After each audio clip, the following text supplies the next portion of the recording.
Please begin. Okay. Okay, thank you. Good morning to all of you. आज हमारा जो कल हम बात कर रहे थे समाजवादी आंदोलन के बारे में, उसी का कंटिन्यू है आज की क्लास हमारी कि किस तरह से समाजवादी व्यवस्था जो है आज़ादी से पहले, खासतौर से 1920 से लेके 1950 के बीच में इसका उदय हुआ, और इन्होंने किस तरह से एक जो हमारे राजनीतिक व्यवस्था था, जो एक हम आज़ादी से पहले एक जो बात कर रहे थे, एक डिबेट चल रहा था कि कैसी व्यवस्था होनी चाहिए, वो साम्यवाद पे आधारित हो, पूंजीवाद पे आधारित हो, मार्क्सवाद पे आधारित हो, समाजवाद पे आधारित हो, क्या हो। एक ऐसा हमारे जो राष्ट्रवादी आंदोलन के जो नेता थे, उनके दिमाग में ये विचार हमेशा से चल रहा था। मैंने आपको कल बताया भी। ठीक है, हम देखेंगे कि किस तरह से जब अंग्रेज आए तो उससे पहले हमारे पास राजतांत्रिक व्यवस्था थी, राजतंत्र था। लोग जो है, राजा जो है शासन करता था। अंग्रेजों के आने के बाद एक तरह से मोटा मोटी तौर पे कहा जाता है कि पूंजीवादी व्यवस्था का उदय हुआ, पूंजीवाद पे आधारित, जिसमें इंडस्ट्री का बोलबाला था, पूंजीपतियों का बोलबाला होता था, जिसमें ऊपर के तबके के लोग होते थे, उनका बोलबाला होता था। उसी के विरोध में एक नई व्यवस्था ने जन्म लिया, जो कि यूरोप में ही जन्म लिया, और उसका इंडिया पे वर्चस्व भी बहुत बड़ा वर्चस्व हमें देखने को मिलता है। आप लोग को आवाज़ आ रही होगी सारे लोगों को क्लियरली? आज भी मैं एक आपको रीडिंग शेयर करूंगा जवाहरलाल नेहरू के समाजवादी चिंतन के बारे में। ठीक है, और कल का जो हमने रीडिंग शेयर किया है आपको, वो बहुत ही इम्पोर्टेंट है इस सवाल के लिए, जो समाजवादी व्यवस्था की सवाल है उसके लिए। तो आप लोग उसको भी रखे रहिएगा। ठीक है, तो जो मैं बात कर रहा था कि जो मार्क्सवादी व्यवस्था थी, उसका इंडिया के ऊपर वर्चस्व था, बोलबाला था पूंजीवादी व्यवस्था के खिलाफ, जो ब्रिटिश शासन था उसके खिलाफ। पर धीरे धीरे उससे भी लोगों का मोह भंग होगा। मोह भंग इसलिए भी हुआ कि एक तो बाहरी व्यवस्था थी, मार्क्सवादी व्यवस्था। हालांकि जो समाजवादी लोग थे, वो चाहे नेहरू हों, आपको जेपी हों, सुभाष चंद्र बोस हों, ये लोग जो थे, ये पूरी तरह से प्रभावित थे मार्क्सवादी व्यवस्था से। ऐसा तो नहीं था कि उससे उसका विरोध करते थे तो उसको मानते ही नहीं थे, ऐसा बिल्कुल भी नहीं था कि उसका विरोध करने का मतलब कि हम उसको एक्सेप्ट नहीं कर रहे हैं।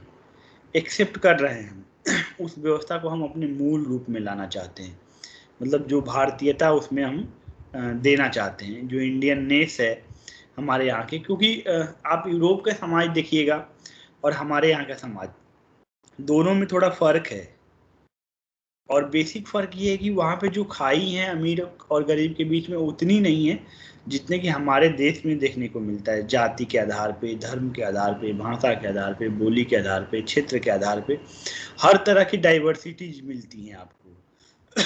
तो उन डाइवर्सिटीज को ध्यान में रखते हुए आप पूंजीवादी व्यवस्था, वो मार्क्सवादी व्यवस्था को भारत में लाना संभव नहीं था। तो 1920-30 के आसपास एक आंदोलन चलता है, मूवमेंट चलता है, और उसमें आपको रूसी आंदोलन का भी बहुत बड़ा योगदान रहता है, जो कि साम्यवाद पे आधारित आंदोलन रहता है 1917 का। रूसी क्रांति, उसका भी जो ये नेता थे हमारे यहाँ के, उनके विचारों के ऊपर, उनके सोच के ऊपर एक गहरा प्रभाव डालता है रूसी क्रांति। और सर्वहारा क्रांति जिसको बोला जाता है, सर्वहारा, सर्वहारा वर्ग आप लोग सुने होंगे टर्म। सर्वहारा उसको बोला जाता है कि इन द सेंस की सारे लोगों की बात हो, सर्वहारा, जो निचले तबका का लोग हो, सिर्फ मिडिल क्लास की बात ना हो, सिर्फ अपर क्लास की बात ना हो, बल्कि बात हो सर्वहारा की, जो नीचे से है, जिसको समस्याएं हैं, जिसको प्रॉब्लम्स है, पहले उसकी प्रॉब्लम सॉल्व की जानी चाहिए, उसका रिप्रेजेंटेशन होना चाहिए। कोई एक पार्टी का बोलबाला नहीं होना चाहिए, मल्टी पार्टी डेमोक्रेसी होनी चाहिए, ताकि सारे लोग अपने आप को अपना रिप्रेजेंटेटिव चुन सके। ये मुख्य उद्देश्य था जेपी का, लोहिया का समाजवाद जिसको बोला जाता है, ये मुख्य उद्देश्य था नेहरू के समाजवाद का। उन्होंने मार्क्सवाद की आलोचना भी की कई स्तर पे, जो आपको रीडिंग मैंने दिया है उसमें भी आप लोग देखेंगे कि किस तरह से नेहरू ने मार्क्सवाद की आलोचना की है। हालांकि मार्क्सवाद से सबसे ज़्यादा प्रभावित नेहरू ही थे, और क्योंकि नेहरू ऑक्सफोर्ड में पढ़े हुए थे और वहाँ के उनके विचारधारा और कैम्ब्रिज और ऑक्सफोर्ड का जो बाहर से उनका एक प्रभाव था वो हमें देखने को मिलता है। बाकी लोग हालांकि उस समय के जो समाजवादी थे वो वहाँ नहीं पढ़े थे, इंडियन थे, पर उनके ऊपर इंडिया का जो छाप था वो था यहाँ के समाज का, गरीब तबके से लाए हुए लोग थे, लोहिया हों, जेपी हों, ये लोग समाज के निम्न वर्ग की का प्रतिनिधित्व एक तरह से करना चाहते थे। और इनको कहीं ना कहीं इनके दिमाग में, हम कल भी आपको बताया कि एक डर था, एक डर लगातार सता रहा था कि अब हम आज़ादी तो मान लीजिए हमें मिल जाएगा, लेकिन उस आज़ादी की बड़ी कीमत हमारे देशवासियों को उसकी चुकानी पड़ेगी। और वो ये कीमत होगी कि कहीं आज़ादी हम अंग्रेज़ों से छीन के मिडिल क्लास के हाथ में न दे दें, जो कि आज भी हम डिबेट करते हैं कि बड़े बड़े राजघराना जो है पार्लियामेंट में पहुंच जाते हैं, राजा हट गए, लेकिन कहीं ना कहीं सांसद के माध्यम से, मंत्री के माध्यम से वो आज भी अपने पावर को चला रहे हैं, ब्यूरोक्रेट्स हैं वो अपने पावर को चला रहे हैं। तो ये कौन से लोग होने चाहिए जो कि वो होना चाहिए, तो उनको मानना था कि सर्वहारा, सर्वहारा मतलब जो जमीन से जुड़ा हुआ जो लोग है जो निचले तबके के लोग हैं, उनका रिप्रेजेंटेशन हमें इसमें देखने को मिलता है। एक नेहरू का जो आर्टिकल है वो मैं अभी आपको शेयर करता हूँ, आप लोग उसको डाउनलोड कर लीजिए। लोहिया का भी है, इसको भी मैं आप लोगों को वो कर देता हूँ। राम मनोहर लोहिया का जो विचारधारा है समाजवाद पे, ये डाउनलोड कर लीजिए लोहिया का आप लोग। चैट में दिक्कत हो रहा है क्या?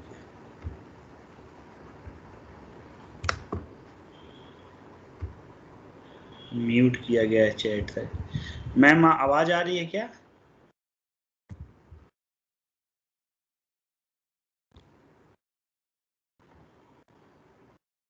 नीता मैम आपको आवाज आ रही है मेरी?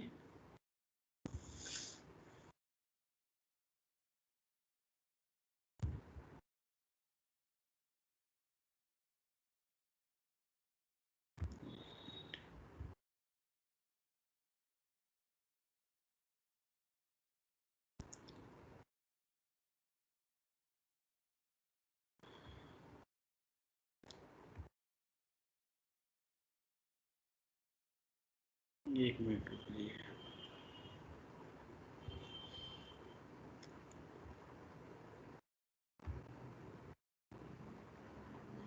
हाँ,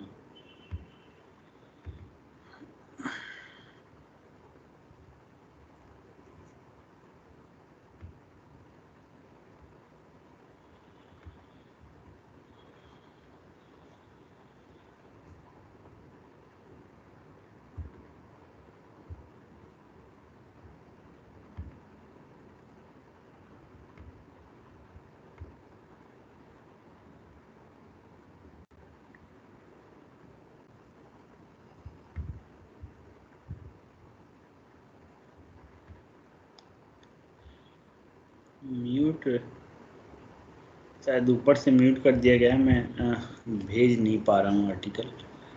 एक मिनट कोशिश कर रहा हूँ, एक मिनट होल्ड करिएगा आप लोग।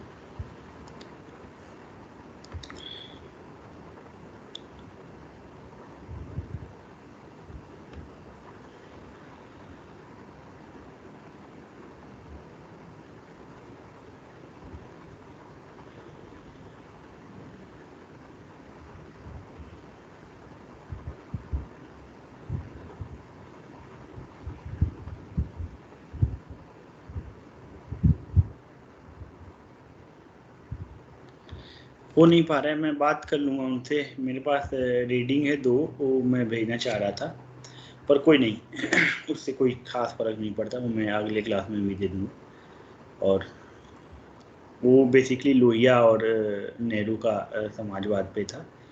तो उससे कोई दिक्कत नहीं। मोनिका जी अपना वीडियो ऑफ कर लीजिए, ठीक है। तो मैं ये कह रहा था कि जो व्यवस्थाएं उस समय चली आ रही थी कि क्या किया जाए, मतलब किस तरह का एक हमें अल्टरनेटिव क्या है, हमारे जो युवा हैं, देश के लोग हैं, जो सामाजिक चिंतन करने वाले लोग थे, उनके सामने एक बड़ा इस सवाल था कि अल्टरनेटिव क्या। आप लोग देखेंगे कि अम्बेडकर को लेके कई बातें की जाती हैं कि वो भी बहुत चिंतित थे इन नीतियों से। जिस तरह से स्वतंत्रता आंदोलन चल रहा था शुरुआत में, और कांग्रेस में एक खास तबका था जो कि अपना पैठ बनाया हुआ था, पैसे वाले तबके थे। सारे गरीब या गांव से लोग जो आए रहे थे वो शुरू में कांग्रेस में उतने हावी नहीं थे, उतने वर्चस्वशाली नहीं थे। धीरे धीरे इनका वर्चस्व बढ़ते गया, पर आप देखेंगे कि शुरू में जो कांग्रेस का एक बड़ा जो तबका है वो आपको मिडिल क्लास से आ रहा है। वो ऐसा तबका है जो बाहर से पढ़ा लिखा है, बाहर से शिक्षा प्राप्त करके आ रहा है, और वो कांग्रेस का नेतृत्व कर रहा है, चाहे एनी बेसेंट हो, सरोजिनी नायडू हों, बहुत सारे ऐसे लोग थे जो कि बाहर से पढ़ के आए और उन्होंने नेतृत्व किया कांग्रेस का। हालांकि हम ये नहीं कह सकते कि उन्होंने कुछ गलत किया या उनका विचार अलग था, पर वो उन लोगों को समझ नहीं पा रहे थे जो नीचे तबके के लिए, उनका सिर्फ फोकस था ब्रिटिश को हटाना। पर जो ये लोग आए, जो लोहियावादी, जो आपको जेपी आंदोलन या फिर सुभाष चंद्र बोस हो, नेहरू हो, जो ये समाजवादी लोग आए, इनका एक अपना विजन था, इनका एक अपना सोच था, और वो सोच ये था कि हमें जो है एक ऐसी राष्ट्र का निर्माण करना है,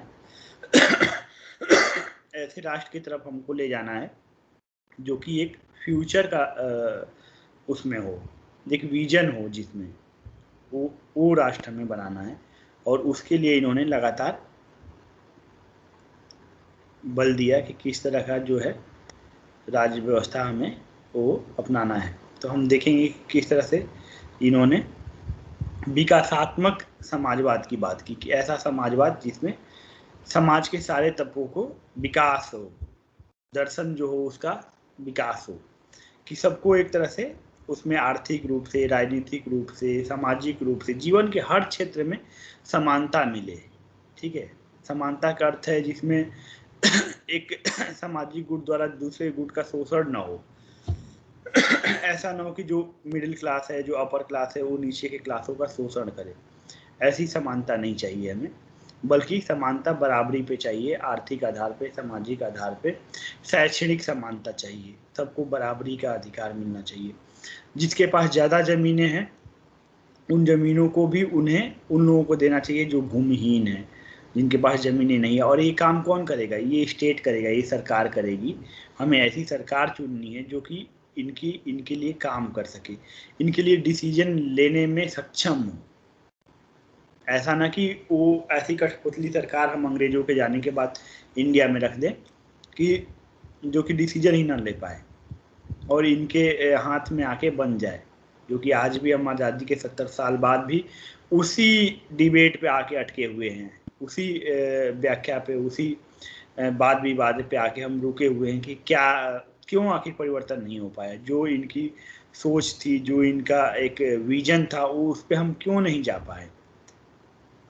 ऐसा क्यों लगता है कि हम उस विजन से दूर जा रहे हैं? हालांकि हमने और अन्य देशों की कंपेयर करें, पाकिस्तान के जो हमारे साथ ही आज़ाद हुए, बांग्लादेश या कई दुनिया के देश है जिससे हम बहुत आगे गए, अपने आप को प्रॉस्पेरस किए, इकोनॉमिक आधार पे, सामाजिक आधार पे, राजनीतिक आधार पे, और हम बराबर की बात करते हैं, सबको रिप्रेजेंटेशन की बात करते हैं।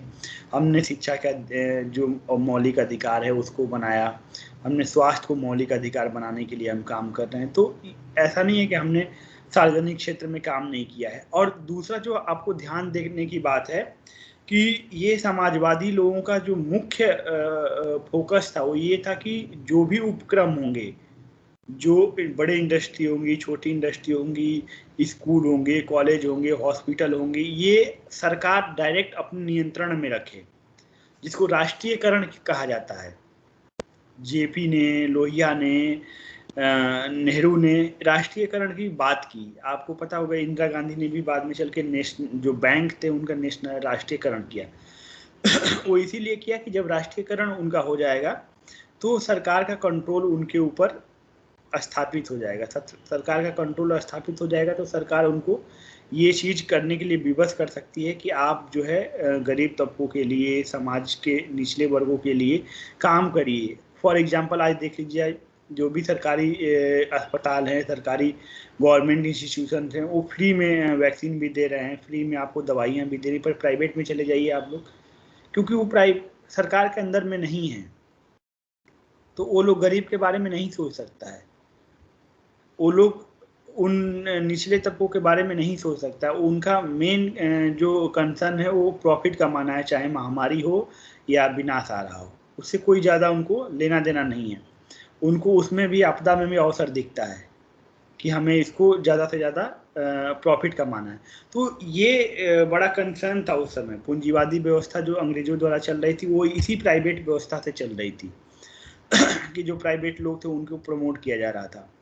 पर जो मार्क्सवादियों का प्रभाव था, फिर समाजवादी जो हमारे यहाँ के थे, उनका उन लोगों ने इस चीज़ का अपोजिट किया। आप जब आर्टिकल पढ़ेंगे तो देखेंगे इसमें कि किस तरह से जेपी ने बात की है, राष्ट्रीयकरण की बात कर रहे हैं ये लगातार। जो सेवा है, जो संपत्ति है, सरकारी जो समितियां, उनको महत्व देने की बात कर रहे हैं, राजनीतिक समानता की बात कर रहे हैं, सबको मताधिकार की बात कर रहे हैं, चुनाव में खड़े होकर अपने लड़ने की बात कर रहे हैं, अपने अभिव्यक्ति की आज़ादी की बात कर रहे हैं कि सबको गुट बनाने का अधिकार होना चाहिए। ये नहीं कि कोई जो है जिसके पास पैसा है, जो मिडिल क्लास है, वही ग्रुप बनाएगा, वही समूह बनाएगा, बल्कि सबको अपने आइडेंटिटी, अपनी पहचान को बनाए रखने के लिए, अपनी अस्मिता को बनाए रखने के लिए, अपने सेल्फ रिस्पेक्ट जिसको कहते हैं, आत्मसम्मान को बनाए रखने के लिए सबको समूह बनाने की, ग्रुप बनाने की, एकजुट होके अपनी अधिकारों को लड़ने की ताकत होनी चाहिए। उसमें उसको अधिकार जो है हमारा संविधान उसको देना चाहिए। तो इसीलिए संविधान में बात भी की गई है संपत्ति के अधिकार की, स्वतंत्रता के अधिकार की, धार्मिक स्वतंत्रता के अधिकार की, राजनीतिक अधिकार की, शिक्षा के अधिकार की। ये सारे अधिकार व्यक्ति के नेचुरल राइट्स हैं, मौलिक अधिकार हैं, और उसको प्रिजर्व किया जाना चाहिए। और इसीलिए ये बात करना है कि राष्ट्रीयकरण हो, सारी चीज़ों का राष्ट्रीयकरण। प्राइवेटाइजेशन जो है उसके एक तरह से समाजवादी व्यवस्था प्राइवेटाइजेशन के खिलाफ है, अंग्रेजीकरण के खिलाफ है। हमारी मूल भाषा जो है, हमारी मातृभाषा में शिक्षा होनी चाहिए, उसमें लोगों को शिक्षा मिलनी चाहिए।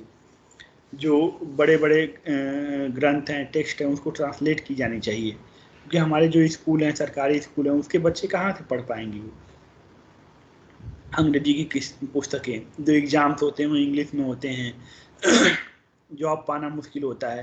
तो ये विजन उस समय चला आ रहा था। जो कुछ खास वर्गों के पास खास ज़मीनें हैं, खास वर्गों के पास खास पूंजी है, उनके पास संपत्ति है, उनको कैसे सबको बराबरी का अधिकार मिले। ये संभव, ये छोटी मोटी लड़ाई नहीं थी। आप लोगों को ये भी बता दो, ये लड़ाई लड़ना इनके लिए इतना आसान नहीं था। और नेहरू खास तौर से एक बीच का रास्ता है, क्योंकि प्रधानमंत्री थे, तो ये भी नहीं चाहते थे कि जो मिडिल क्लास के लोग हों या अपर क्लास के लोग हों उनसे डायरेक्ट जाके क्लैश कर लें और डायरेक्ट उनसे लड़ाई लड़के और उनके अधिकारों को ख़त्म करके और इन सबको बांट दें। ऐसा भी उन्होंने रास्ता नहीं अपनाया, क्रांतिकारी जिसको बोला जाता है, पर मॉडरेट तरीके से एक ऐसा समाजवाद बनाने की कोशिश कर रहे थे जिसमें कानून के माध्यम से धीरे धीरे धीरे धीरे परिवर्तन किया जाए। धीरे धीरे इन द सेंस की आरक्षण दिया जाए, 10 साल, 15 साल, 20 साल बाद उसको रिव्यू किया जाए। अंबेडकर का भी यही था कि आरक्षण के माध्यम से धीरे धीरे इनको रिप्रेजेंटेशन मिले, संवैधानिक रिप्रेजेंटेशन मिले, उनको जो पार्लियामेंट है इनमें उनको जगह मिले, और इसमें ये लोग आएँ और धीरे धीरे अपनी कानून व्यवस्था, अपने लोगों के बारे में अपनी आवाज़ें उठाएं। हालांकि कितनी आवाज़ें उठाते हैं नहीं उठाते हैं ये अलग विवाद का विषय है, कि बड़े बड़े पूंजीपति जो है लोकसभा और राज्यसभा के सांसदों को चलाते हैं अपने तरीके से। तो ये अलग एक सवाल है कि अब कितना उसमें सक्सेस हो पाए नहीं पाए, पर विजन पे कोई भी सवाल खड़ा नहीं कर सकता कि जो समाजवादी लोग थे उनका जो विजन था, जो उनका दृष्टि थी, जो उनकी सोच थी, वो यही थी कि जो समाज के कमजोर तबका है उसको उठाया जाए, उसकी शिक्षा की बात की जाए, उसके अधिकारों की बात की जाए, उसके मौलिक अधिकारों की बात की जाए, राष्ट्रीयकरण की बात की जाए। राष्ट्रीयकरण में वो हर चीज के राष्ट्रीयकरण करते हैं। राष्ट्रीयकरण मतलब सरकारीकरण की जाए। प्राइवेट जो भी हम बेच रहे हैं आज, क्या है, एयरपोर्ट से लेके रेलवे से लेके सब कुछ हम चाहते हैं कि प्राइवेट सिस्टम बहुत अच्छा है। आज हम क्यों रिवर्स जा रहे हैं?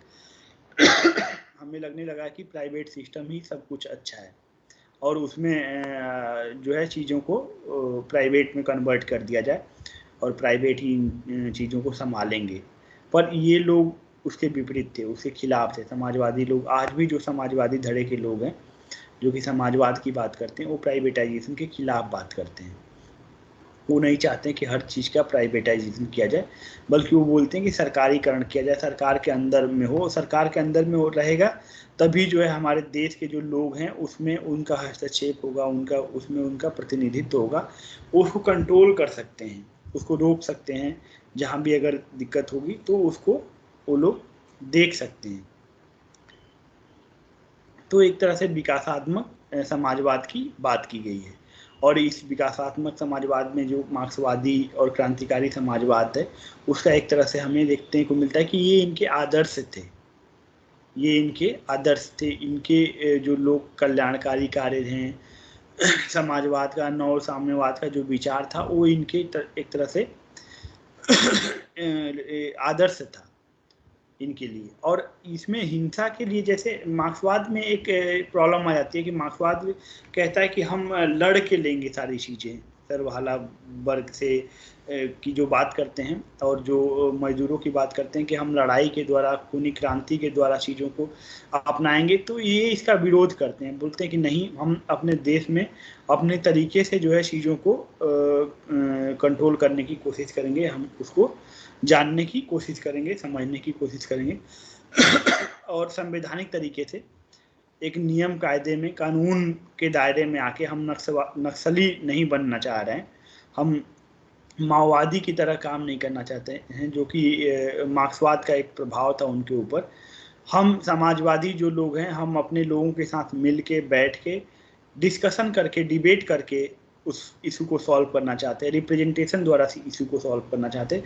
तो यहाँ पे थोड़ा फर्क था मार्क्सवादियों में और समाजवादियों में।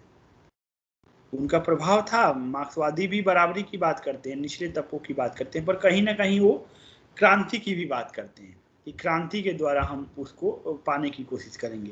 पर जो समाजवाद है वो थोड़ा अलग है, लिबरल है। उसमें ये है कि क्रांति के द्वारा नहीं, बल्कि मिल बैठ के, समझ के, बूझ के हम चीज़ों को हम लोगों को करना है। ठीक है, तो ये हमें एक उसमें रचनात्मक मौलिक जो है अंतर हमें देखने को मिलता है यहाँ पे। और ये हम देखते हैं कि औद्योगिक क्रांति होता है, उसमें मजदूरों का हाल, आदर्श समाजवाद की बात तभी आती है जब मजदूरों की स्थिति खराब होने लगती है। औद्योगिक क्रांति इंग्लैंड में होता है, फिर कई तरह के जो उद्योग धंधों का विकास होता है, मजदूर संघ बनते हैं, वो आंदोलन करते हैं अपने अधिकारों के लिए। फ्रांसीसी क्रांति होती है, रूस में क्रांति होती है। तो ये एक तरह से प्रेरणा स्रोत होते हैं। जर्मन का सामाजिक लोकतंत्र जो है वो एक तरह से प्रेरणा स्रोत होता है इन समाजवादियों का, जो हमारे देश के समाजवादी हैं।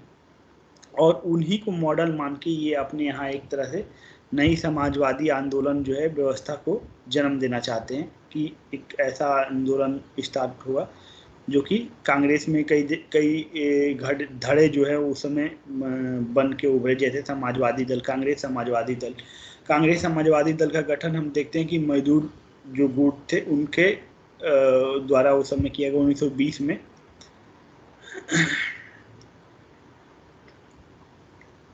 और कांग्रेस समाजवादी दल का स्थापना हुई। इसके अलावा 1934 में इसका एक संगठनात्मक रूप दिया गया, इसकी स्थापना की गई। और सविनय अवज्ञा आंदोलन और इन सब की असफलता के बाद एक कांग्रेस में एक गुट था कि जो कि गांधी या जो दूसरे बड़े नेता थे उनसे बहुत खुश नहीं थे। तो इसमें नरेंद्र देव, अशोक मेहता, इन लोगों का भी एक योगदान रहा है। नेहरू, लोहिया, जेपी, और इन्होंने एक तरह से कांग्रेस को समाजवाद के ढर्रे में बांधने की कोशिश की कि कांग्रेस जो है समाजवाद, जो लोग हैं हमारे यहाँ के जो नेता हैं उनके ही अब उस पर चलेगा, मतलब उनके विचारों के द्वारा चलेगा, न कि जो गांधी और उससे पहले के जो आंदोलन, क्योंकि गांधी का भी सविनय अवज्ञा आंदोलन हो या असहयोग आंदोलन हो, वो सक्सेस का जो रेट था वो उतना नहीं था जो होना चाहिए था।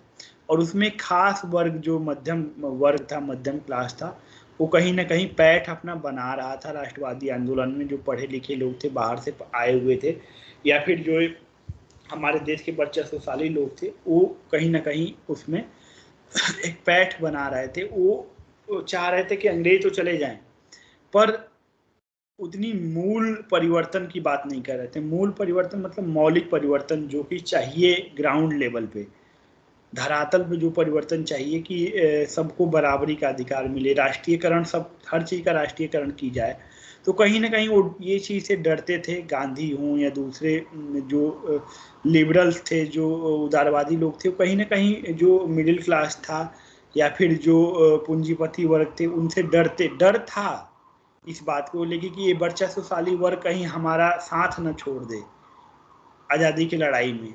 और उनका एक भूमिका थी, क्योंकि उनके पास पूंजी था, पैसा था, वो लगाते थे। राष्ट्रीय आंदोलन में आपको पता है कि पैसे की जरूरत तो पड़ती ही कोई भी आंदोलन मूवमेंट को चलाने में।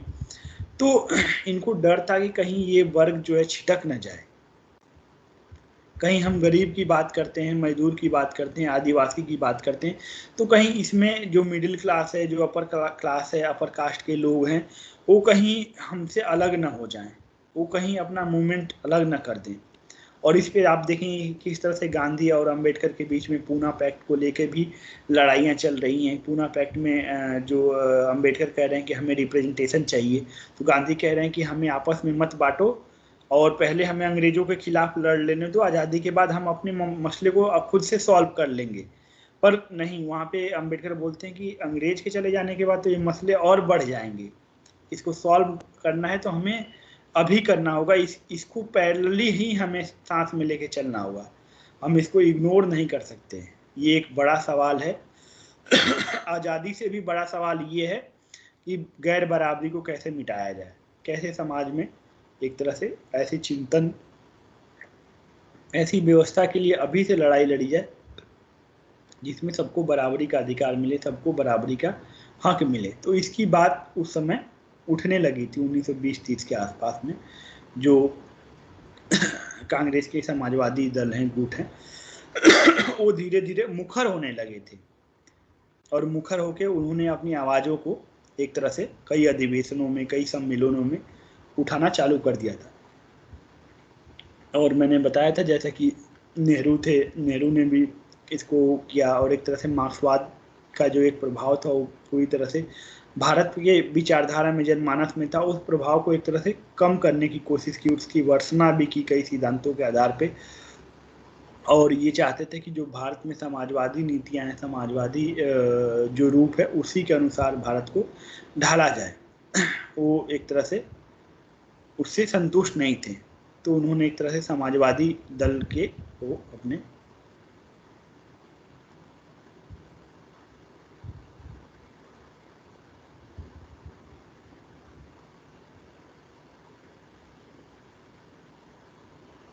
तो नेहरू के विचारों का जो है एक तरह से समाजवाद के ऊपर बहुत गहरा प्रभाव पड़ा। और भूमि सुधार के मसलों को लेके, जमींदारी प्रथा की समाप्ति, खेत जोतने वाले भूमि, उद्योग धंधों की जो भूमि थी, उसको भी लेके एक तरह से उनमें वो हुआ कि किस तरह से इसको सुधार किया जाए। राजेंद्र प्रसाद थे और दूसरे जो लोग थे, वो भी चाहते थे कि इसमें जो पूंजी, आप देखेंगे कि अंग्रेजों के आने के बाद क्या किया गया, जमीनों को जमींदारों के अधीन दे दिया गया कि जमींदार ही जो है, जैसे परमानेंट सेटलमेंट बंगाल में लागू किया गया। तो उसमें क्या किया गया कि जो ज़मीनें होगी वो ज़मींदार की होगी, ज़मींदार मालिक होगा। अब आप सोच लीजिए कि उस नीति का कितना बड़ा प्रभाव पड़ा होगा यूपी, बिहार और बंगाल के, उड़ीसा के एरिया में कि जो ज़मींदार थे उनको ऑनर बना दिया, ज़मीनों का मालिक बना दिया। और उसकी वजह से समस्याएं उत्पन्न हुई। समस्याएं ये हुई कि जो बाकी तबका था, जो बाकी लोग थे, जो आदिवासी लोग थे, गरीब थे, जो मजदूर थे, उनके पास तो कोई ज़मीनें ही नहीं बची, तो कहाँ से खाएंगे, कमाएंगे, क्या करेंगे। तब ये हुआ कि भाई अंग्रेजों ने गलत नीतियाँ बताई हैं, तो हमें तो उसमें सुधार करने की ज़रूरत है।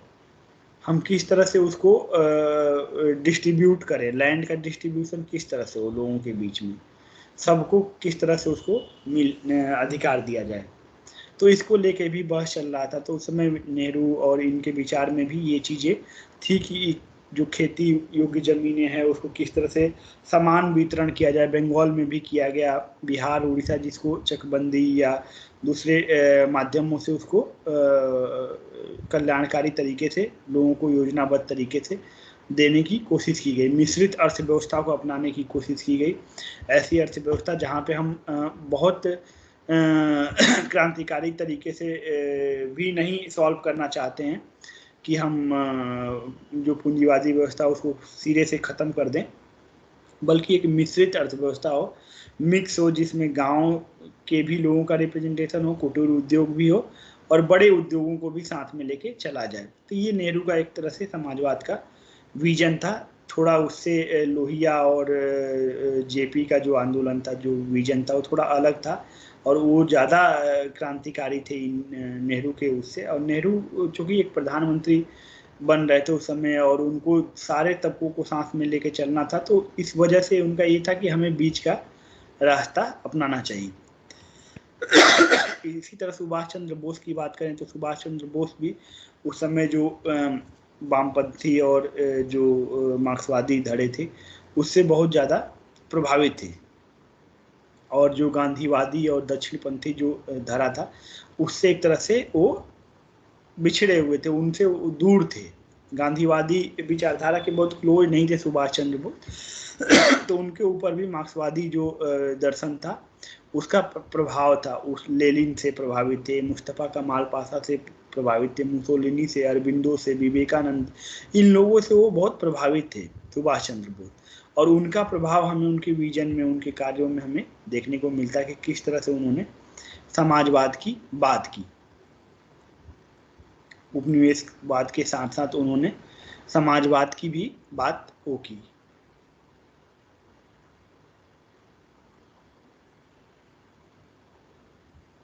और एक तरह से कामगार जो वर्ग था, कृषक संस्थाएं थी, जमींदारी का अंत करने के लिए भूमि करो और कर्ज में छूट जो था उसकी बात कर रहे थे सुभाष चंद्र बोस, कि लोगों को मिलना चाहिए। पूर्ण स्वराज की बात कर रहे थे। ब्रिटिश राज की समाप्ति के पश्चात समाजवाद की स्थापना हो उसकी बात कर रहे थे।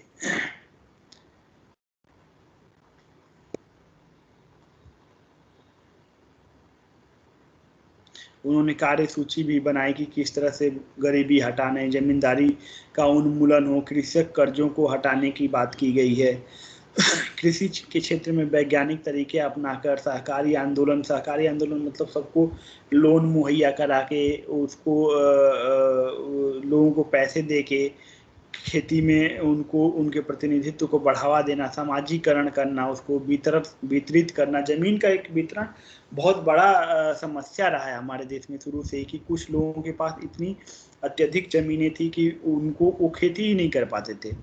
जमीन जब अंग्रेज आए तो उनको इतनी जमीनें दे दिए, कई कई गाँव के मालिक बना दिए।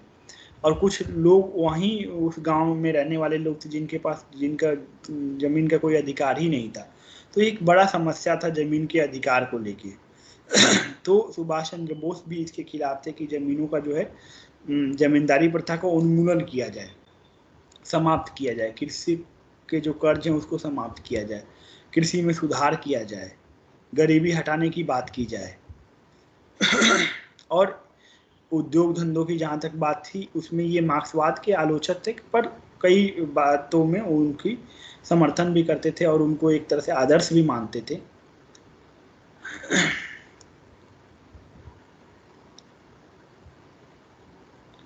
तो ये आपका मुख्य रूप से जो योजना थी वो सुभाष चंद्र बोस की। इसके अलावा आचार्य नरेंद्र देव थे, उनका समाजवाद था।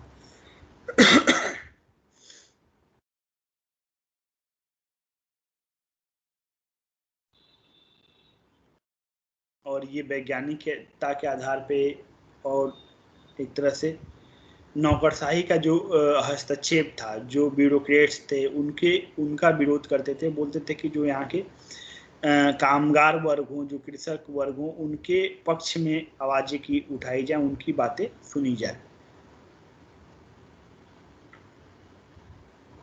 कृषक पुनर्निर्माण की बात करते हैं आचार्य नरेंद्र देव की, किस तरह से कृषि में पुनर्निर्माण की बात की जाए, इसमें सुधार की जाए और जो भूमिहीन है उनको कृषि दी जाए, उनको खेती योग्य जमीनें दी जाए, उनकी कर्जों को माफ किया जाए, सहकारी समितियों का गठन किया जाए जो कि सरकार द्वारा प्रोत्साहित की जाए। जैसे आज होता है ना, कुटीर उद्योग के लिए, गाय पालने के लिए, पशुपालन के लिए, खेती के कार्यों के लिए जो लोन मुहैया कराया जाता है गरीब लोगों को, तो इसकी बात आचार्य नरेंद्र देव, मतलब खेती से जुड़े जो समाजवाद का ये है कि हमें मूल परिवर्तन जो है यहाँ पे जमीन से जुड़े जो समस्याएं हैं उसमें करने की जरूरत है, लोगों को जमींदारी प्रथा के उन्मूलन की जरूरत है। उसी तरह जयप्रकाश नारायण की भी बात आती है। जयप्रकाश नारायण और समाजवादी दल जो बना, उनका भी यही विजन था कि किस तरह से इसमें परिवर्तन किया जाए। सामाजिक आर्थिक जो रचना है, सामाजिक आर्थिक मतलब सामाजिक आर्थिक आधार पर जो सवर्ण वर्ग का एक तरह से या मिडिल क्लास का जो वर्चस्व है उसको धीरे धीरे कम किया जाए, भूमिहीनों को जमीनें दी जाए, सहकारी कर्जों को माफ़ किया जाए, लोगों को लोन दिया जाए फ्री में। मतलब आज बात होती है ना कि जो है जो गरीब तबका है, जो मजदूर है, जो किसान है, उनको मुफ्त में चीज़ें दी जाए, शिक्षा दी जाए, पढ़ने के लिए किताबें दी जाएं, खेती योग्य ज़मीन वो दी जाएं, आज उनके अकाउंट में पैसे भी डाले जाते हैं, डायरेक्ट कैश ट्रांसफ़र जिसको बोलते हैं। तो इस तरह की बातें उस समय ये लोग भी उठा रहे थे कि ऐसी चीज़ें होनी चाहिए। तो ये आपके जेपी का था। फिर उसी तरह लोहिया का जो समाजवाद था वो भी उसी व्यवस्था पर आधारित था कि किस तरह से सबको बराबरी का अधिकार मिले, किस तरह से सबको जो है एक तरह से संगठित, जो जातियां हैं जो पिछड़ी हैं वो संगठित हों, पढ़े लिखें और उनको जो है अधिकार मिले, सत्ता में भागीदारी मिले, संविधान में अधिकार मिले, विकेंद्रीकरण की नीति हो, कोई सेंट्रलाइज सिस्टम। केंद्रीकरण क्या होता है कि ऊपर कोई एक संस्था होती है जो कि सबको चलाती है। विकेंद्रीकरण मतलब कि छोटे छोटे तबकों पे, छोटे छोटे स्तर पे जो है विकास किया जाए, ग्रामीण स्तर पे विकास किया जाए, कुटीर उद्योग का विकास किया जाए और इन उद्योगों के माध्यम से लोगों का विकास किया जाए।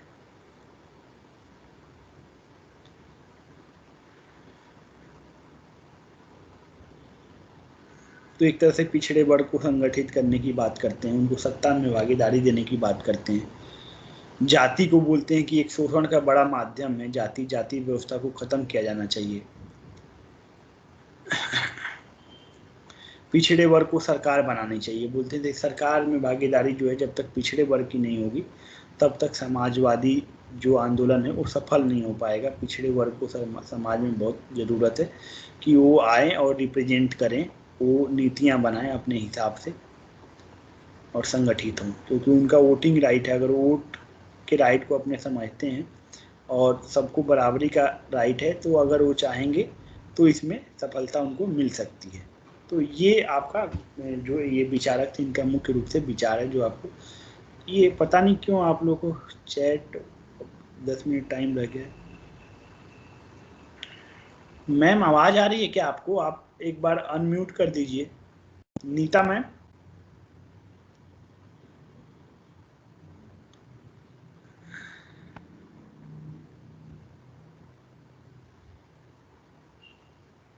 नीता मैम आवाज़ आ रही है आपको?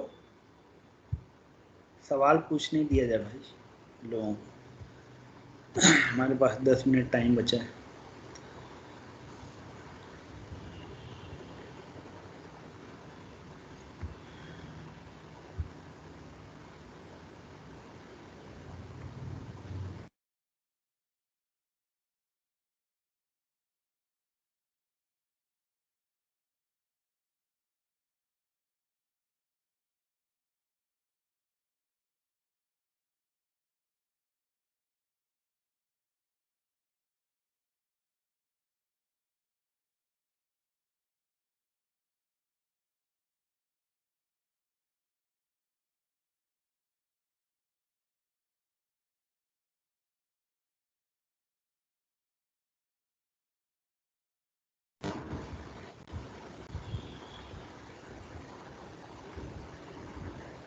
हाँ,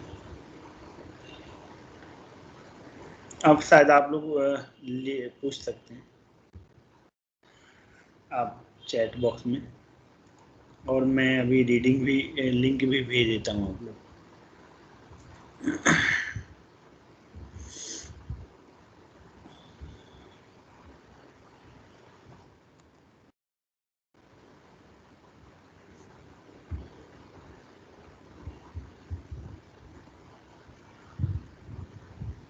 मैम हुआ नहीं है क्या अभी?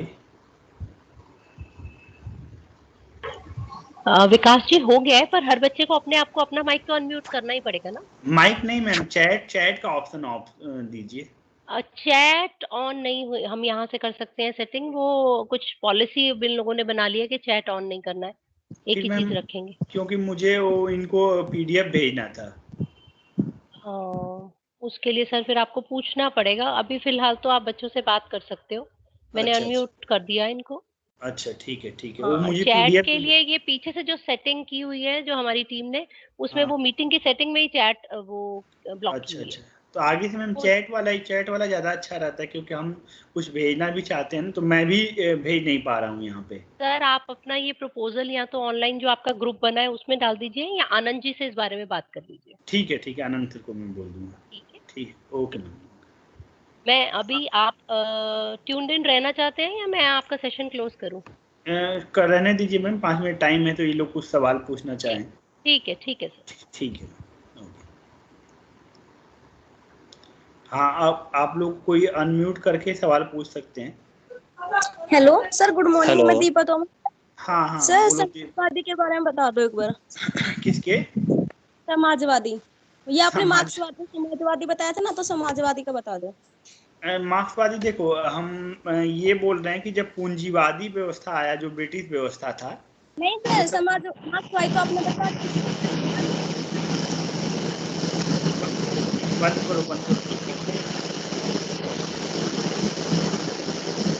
करो, म्यूट करो।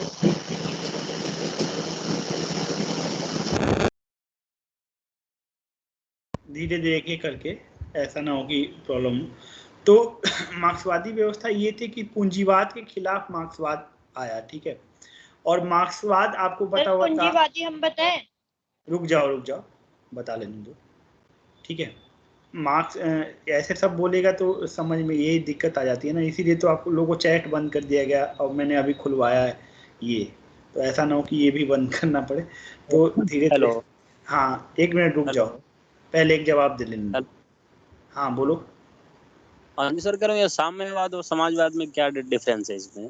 ये मैंने कल भी बताया था कि साम्यवाद और समाजवाद में बहुत ज़्यादा साम्यवाद, देखो, मिक्स व्यवस्था नेहरू एक बनाना चाहते थे, जो कि रूस और चीन का जो मॉडल था, वो साम्यवादी मॉडल था, ठीक है। पर हमारे यहाँ के जो लोग थे, जो कुछ जैसे लोहिया, जेपी, आचार्य नरेंद्र देव, या सुभाष चंद्र बोस, ये थोड़ा साम्यवादी व्यवस्था पे ज़्यादा प्रभाव नेहरू का था, ठीक है।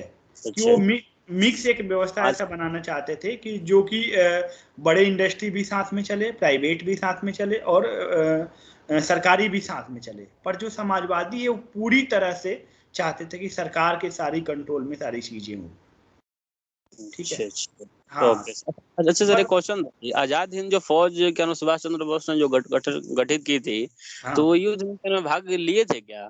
हाँ, क्यों नहीं, उन्होंने रंगून से लेके जापान का साथ दिया था उन्होंने, और पूरा उनके ऊपर प्रभाव था। युद्ध में भी उन्होंने जापानी सेना जो थी उसके साथ में उन्होंने वो खड़े थे, तो अच्छा, ऐसा तो नहीं था ये आजाद ये हिंद का। जो सिंगापुर में ये क्या विमान जो दुर्घटना हुआ था, तो हम्म, इसमें सिर्फ मतलब दैत क्या नाम है इन्हीं की हुई थी, सुभाष चंद्र बोस की जैसे?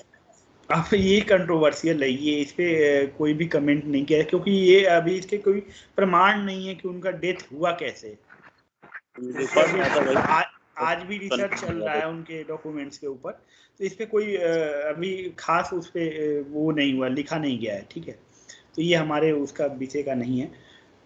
अभी उस पर शोध चल रहा है। तो ठीक, तो दीपा बात कर रही थी कि ये मार्क्सवाद और इसमें, तो मार्क्सवाद और समाजवाद में बहुत ज़्यादा फर्क नहीं है।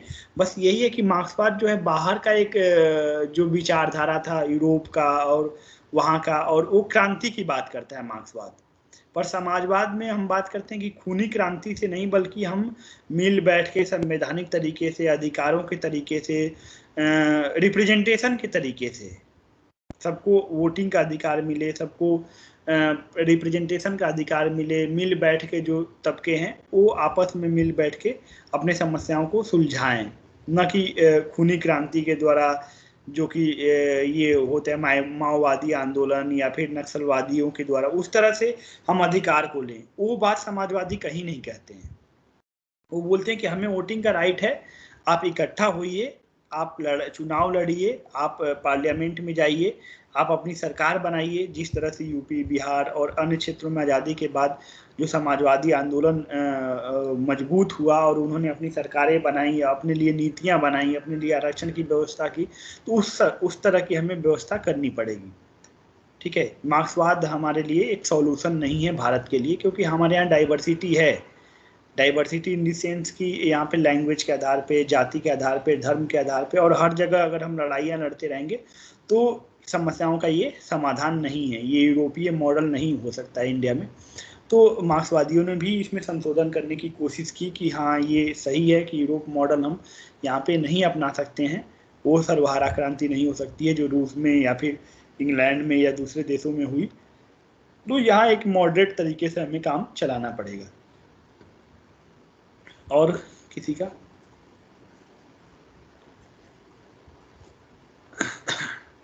हेलो, हाँ बोलो दीपा। आप वो जो पीडीएफ सेंड करने वाली था व्हाट्सएप ग्रुप पे कर देना। ठीक है कर दूंगा। उसमें ज़्यादा कुछ, वो जो मैंने कल भेजा था वो ज़्यादा इम्पोर्टेंट है, और इसमें होगा तो कर दूंगा। ज़्यादा आप लोग को वो पैनिक होने की ज़रूरत नहीं है। ठीक है, ये नहीं कि आप, हाँ हेलो सर। हाँ सर हमें भी व्हाट्सएप ग्रुप में ऐड कर लीजिए। वहाँ पे स्पेस नहीं होगा, कोई फ़ायदा भी नहीं है। मैं अब कोशिश कर रहा हूँ कि मैं यहीं पे चीज़ें डाल दिया करूँ, कि वहाँ कुछ लोग हैं, उससे कोई फ़ायदा नहीं वहाँ पे चीज़ें डालने से। ठीक है तो जो भी हमें करना होगा हम यहीं करेंगे, इसलिए आप लोगों को वरी होने की ज़रूरत नहीं है ग्रुप को लेके। ठीक है, और ये बहुत इजी पेपर है। इस पेपर में आप लोगों को कुछ नहीं करना है, किताब खरीद लीजिए, हर चीज़ दिया हुआ है। आप लोग आधुनिक भारत का इतिहास ले लीजिए, सब कुछ दिया हुआ है। सिंपली पढ़िएगा, आप लोगों को समझ में आ जाएगा। ठीक है, ओके सर। सर पीडीएफ कब सेंड करिएगा आप? पीडीएफ कल सेंड किया, आपने पढ़ लिया है? नहीं सर, सर कह रहे हैं कि आप कब सेंड करिएगा पीडीएफ? कर देंगे आप, वो कोई बोल ही रहा हूँ कि वो ज़्यादा इम्पोर्टेंट नहीं है। कल जो मैंने सेंड किया था वो इम्पोर्टेंट था, उसको पढ़िए जाके अभी। ठीक है, एक्सक्यूज मी सर। हाँ रितु बताओ। हाँ कौन? Excuse me sir. हाँ नया बोलो। बोलो, बताओ यार। सर जैसे राइटर की बुक लेनी है तो कौन सी राइटर की बुक ले जो अच्छी हो? पहली क्लास ले रही हो क्या? Yes sir. अच्छा, यही दिक्कत होता है ना आप लोगों के साथ। पहले क्लास में आओगी, बोलेगी सब समझ में नहीं आ रहा है, कौन से राइटर का बुक ली। 20 क्लास से मैं यही बता रहा हूँ कि शेखर बंदोपाध्याय की किताब ले लो, बिपिन चंद्रा की किताब ले लो, आधुनिक भारत का इतिहास, BL ग्रोवर की किताब है वो ले लो। कोई भी एक जाके मार्केट में किताब ले लो, आधुनिक भारत का इतिहास। क्या करना है, वो आप लोगों के काम में आएगा। फिर इस टॉपिक से कैसा क्वेश्चन बनेगा? क्वेश्चन क्या, क्वेश्चन आसान होंगे। क्वेश्चन पेपर भी मैं दिखा दूंगा आगे की क्लास में। क्वेश्चन मान लीजिए पूछेगा कि समाजवादी आंदोलन के जो प्रमुख विचारक थे, नेता थे, उनके बारे में बताइए, उनके विचारों के बारे में बताइए। समाजवादी आंदोलन था क्या, उनके बारे में बताइए कि समाजवादी आंदोलन क्या था, उनका उद्देश्य क्या था, वो क्या किस तरह की समाज का गणना करना चाहते थे, कैसे लोगों को अधिकार देना चाहते थे। यही सब है, ऐसे ही सवाल पूछे जाएंगे। Hello sir. ज्यादा हार्ड तो नहीं आएंगे? नहीं कोई हार्ड नहीं। अब समय हो गया, अब हम लोग अगले क्लास में कंटिन्यू करेंगे, ठीक। थैंक यू सर, बहुत okay okay, thank you.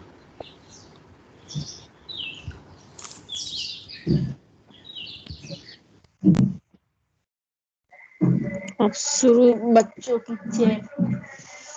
Chair पे शुरू। हेलो हेलो, बोलो।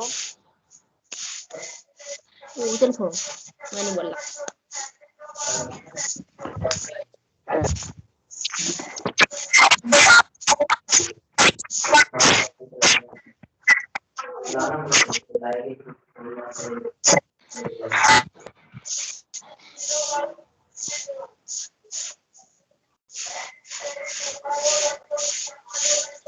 ज्यादा डाटा ना फूक रहे, बंद कर रहे हैं।